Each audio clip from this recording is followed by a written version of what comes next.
지방법원 형사 34부 오후 재판 시작하겠습니다. 2025과 1641호 사건 오전에 이어서 진행하겠습니다. 먼저 계신지 확인하겠습니다. 예, 피고인 계시고요. 검사님 4분 계시고 변호사님 3분 계시고요.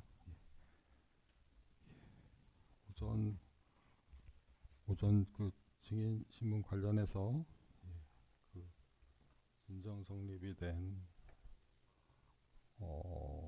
581, 649, 582, 650, 646, 647, 1005번, 1343번, 1346번, 1347번, 1351번 다 채택하는 걸로 하겠습니다.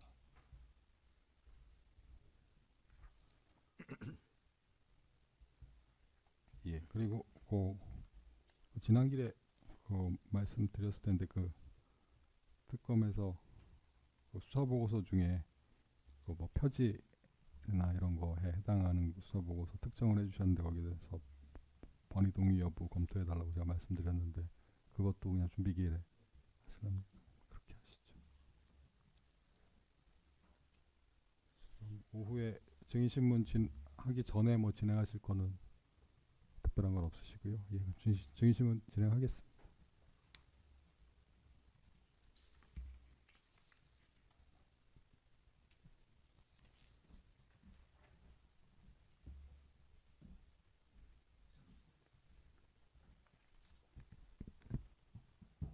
예, 증인 본인 맞으시죠?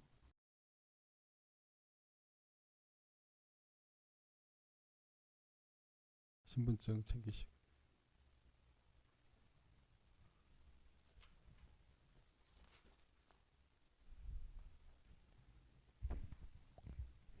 예, 증인에 대한 증인 신문 절차는 녹음이 필요하다고 인정돼서 관련 법에 따라서 녹음을 합니다.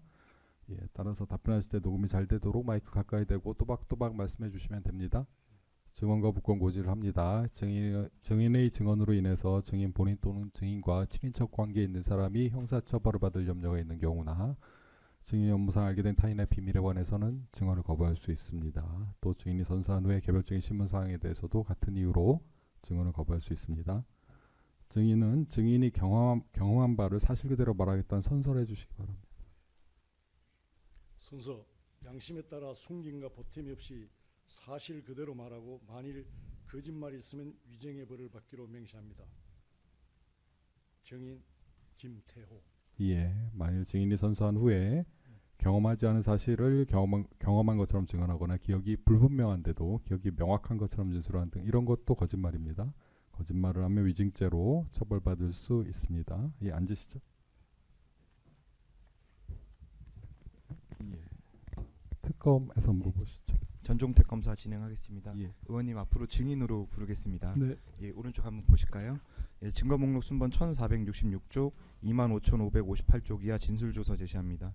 증인 2025년 11월 19일 특검의 참고인 조사를 받으면서 사실대로 진술하고 진술한 대로 조서가 작성되어 있는지 확인한 후 서명 나인한 것이 맞습니까? 네. 예, 여기 수사과정 확인서에서도 본인이 직접 서명 나인한 거 맞으시죠? 네, 맞습니다. 예, 본격적으로 이제 신문사항 진행하겠습니다. 예, 증인 2024년 4월 10일 제22대 국회의원 선거에서 국민의힘 소속으로 경남 양산시 을에 출마하여 당선된 4선 국회의원이죠. 네. 통상적으로 증인과 같은 4선 이상 국회의원들을 중진 의원으로 분류하는 것으로 보이는데 맞습니까? 맞습니다. 국민의힘에서는 중진 의원들만의 회의 또는 모임이 따로 있습니까? 네, 있습니다. 어떤 모임이 있습니까? 간혹 그 어떤 당의 어떤 상황을 좀 의미 있게 논의한 그런 시기가 되거나 중요 정책을 결정할 때 의견을 좀 모으는 경우가 있습니다. 그럼 그 의견을 모아달라고 좀 그 중진 의원들의 총의를 좀 모아달라 이렇게 말씀 주시는 주체는 누군가요? 아마 거기 우리 중진의 또 대표 간사가 있기 때문에 아마 간사가 잘 알고 있을 걸로 알고 있습니다. 그럼 추가적으로 질문드리면 당대표 또는 원내대표가 요청하는 경우가 많습니까?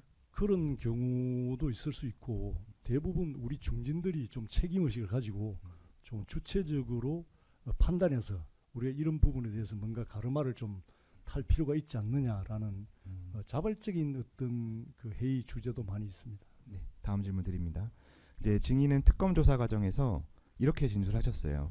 원내대표는 여당과 대통령실의 소통 창구입니다. 추경호 원내대표가 대통령실의 입장을 소속 의원들에게 전달하고 당 입장을 대통령실에 전달하였습니다. 이렇게 진술했는데 사실대로 진술한 거 맞습니까? 원내대표의 역할은 조정이고 그 대여 창구이기 때문에 그렇게 짐작하고 있습니다. 제가. 예. 그 제가 그러면 한번 보여드릴게요. 예, 14쪽, 15쪽인데요.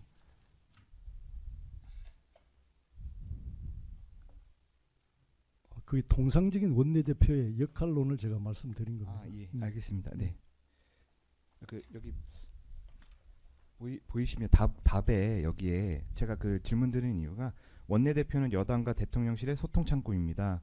추경호 원내대표가 대통령실의 입장을 소속 의원들에게 전달하고 당 입장을 대통령실에 전달하였습니다. 다만 저는 어떠한 방식으로 원내 지도부가 대통령실과 소통하는지는 몰랐습니다. 이렇게 진술했는데 맞으시죠? 네. 네. 5번 질문은 말씀을 하셨기 때문에 넘어가겠습니다. 그럼 원내대표인 피고인 이제 추경호 원내대표 말씀드리는 건데요. 어떤 방식으로 대통령실의 입장을 의원들에게 전파하였나요? 그 방식은 몰라도 아마 그 청와대와 어떤 우리 당의 여론을 듣는 중심에 있기 때문에 통상적으로 원내대표가 당의 의총이나 그런 데서 말씀하실 때는 그런 조율이 전제되지 않았나 이런 게 통상적인 어떤 진행 과정이죠. 네, 알겠습니다. 그러면 이제 원내대표인 피고인이 의원총회에서 뭐 대통령실의 입장은 이렇습니다. 이렇게 소개하는 경우도 그렇게 있었나요? 말을 하는 경우는 제가 들어보지는 못했습니다. 그러면 의견을 말씀하실 때 원내대표가 의견을 말씀하실 때 대통령실의 입장을 좀 반영해서 말씀하신다 이렇게 이해하셨다는 거예요? 종합적으로 의견을 들을 거라는 추측이죠. 네, 알겠습니다. 네, 7번 질문 드립니다. 이제 윤석열 대통령 이제 직책은 그 계엄 당시 기준으로 말씀을 드리겠습니다. 윤석열 대통령은 2024년 12월경 개인 휴대전화 번호를 변경한 것으로 확인됩니다. 알고 계셨나요? 그건 모르겠습니다. 그럼 증인은 윤석열 대통령 휴대전화 번호, 개인 휴대전화 번호를 알고 있었습니까? 개인 그 전에 그 경선 과정 그런 과정에서는 소통한 적이 있습니다. 근데 이제 그 개인 휴대전화 번호가 변경된 사실은 그건 모르셨어요? 전혀 몰랐습니다. 네. 8번 질문 드립니다. 증인은 2024년 12월 4일 국민의힘 당사에서 머물면서 비상계엄 해제 요구안 표결에 불참한 것으로 확인되는데 맞습니까? 네. 2024년 12월 7일 이제 원내대표였던 피고인이 원내대표에서 이제 사임을 하고 이제 새로운 원내대표 선거가 이제 진행이 되는데요. 이제 증인도 이 국민의힘 원내대표 선거에 원내대표 후보로 출마한 사실이 있죠. 예. 증인은 2024년 12월 12일 국민의힘 원내대표 선거 정견 발표 과정에서 이렇게 말씀하셨어요. 12.3 사태의 베일이 벗겨지면서 분노가 치밀었습니다. 우리는 이제 맞잡은 대통령과의 손을 놓은 때가 됐다고 생각합니다. 이렇게 말씀하신 적 있으시죠? 네. 이 발언은 어떤 의미로 말씀하셨던 건가요? 일단 그 12.3 사태 자체는 있을 수 없는 일이 일어났다. 그게 대전제고요. 이제 우리가 다시 국민들에게 뭔가 변화와 혁신을 위해서는 우리가 만드는 비록 대통령일지라도 이제 맞잡은 손을 놓고 국민을 향해서 미래를 보면서 가야 된다. 혁신해야 된다. 아마 이런 내용이라고 생각합니다. 네. 그 증인은 이때 그 비상계엄의 베일이 벗겨지면서 분노가 치밀었다 이렇게 발언을 하셨어요. 분노가 치밀었다고 표현한 이유는 어떤 의미로 말씀하신 건가요? 제가 생각하는 보수의 가치는 헌법적 가치를 지키는 거다. 그게 정치하는 이유이기도 하다. 그런 차원에서 좀 위헌적 요소에 대한 지켜야 될 중심에서 지키지 못한 데 대한 분노였습니다. 그럼 지키지 못했다는 거에 대한 분노는 이제 뒤에서 다시 한번 질문 드리겠습니다. 예, 12.3 비상계엄 선포 당시 상황 이제 질문 드릴게요. 11번 질문입니다. 윤석열 대통령은 2024년 12월 3일 22시 23분에서 27분경 대국민 담화를 통해서 비상계엄을 선포하였습니다. 증인은 윤석열 대통령이 비상계엄을 선포하는 모습을 언제 어디에서 확인했나요? 저는 몰랐고 당시에도 말씀드렸으면 저의 상대였던 김두관 전 의원께서 전화가 왔었어요. 무슨 일이냐 그래서 저도 무슨 일이냐 거꾸로 역으로 물었죠. 그때 TV 봐라 그래서 그때 처음으로 알았습니다. 그러면 집에서 이제 김두관 전 의원님 연락을 받고 이제 TV로 확인하셨다는 말씀이시죠? 그렇습니다. 그럼 TV를 틀었을 때 윤석열 대통령이 비상계엄 담화문을 발표하고 있을 때였습니까? 아니면 발표한 이후였습니까? 하여튼 정확하진 않는데 하여튼 지금 머릿속에 떠오르는 것은 뭔가 그 포고령 비슷한 내용을 발표한 걸로 저는 알고 있습니다. 네, 알겠습니다. 이제 12번 질문인데요. 윤석열 대통령은 이제 비상계엄을 선포할 때 민주당의 탄핵 남발, 예산 삭감 등은 헌정 질서를 짓밟고 국가 기관을 교란시키는 것으로 내란을 획책하는 반국가 행위이기 때문에 이러한 반국가 세력을 척결하기 위해 비상계엄을 선포한다. 이렇게 대국민 담화를 발표했습니다. 증인도 이런 내용 확인하셨죠? 네. 그럼 이 대국민 담화를 보시고 윤석열 대통령의 비상계엄 선포 이유에 대해서 수긍이 가던가요? 설마 그 내용이 다겠느냐? 뭔가 전시적 또는 그 북쪽에 어떤 뭔가 일이 있나? 그런 데에 대한 의구심을 갖고 비상계엄 자체는 전시적 상태에서만 가능하다. 요 정도 상식으로 알고 있거든요. 네.